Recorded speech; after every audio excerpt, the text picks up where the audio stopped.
संतोषी माता की कथा। संतोषी माता की कथा विशेष रूप से शुक्रवार के व्रत में सुनी जाती है। यह कथा भक्तों को धैर्य, संतोष और श्रद्धा का महत्व सिखाती है। कथा का सारांश, एक समय की बात है, एक गरीब वृद्धा के 7 बेटे थे। 6 बेटे मेहनत करते और अच्छे से खाते पीते थे, लेकिन सबसे छोटा बेटा आलसी था। एक दिन वह अपनी पत्नी से नाराज होकर घर छोड़कर चला गया और दूर किसी नगर में नौकरी करने लगा।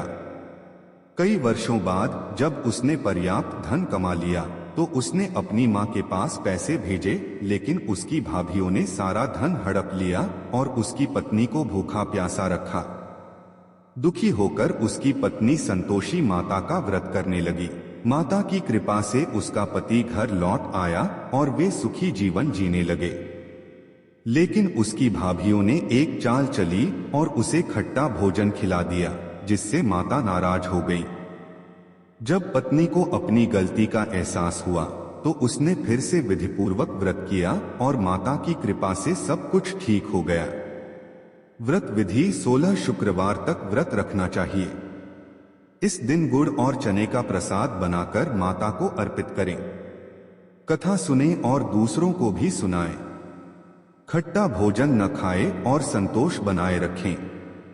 इस व्रत से सभी कष्ट दूर होते हैं और घर में सुख शांति आती है।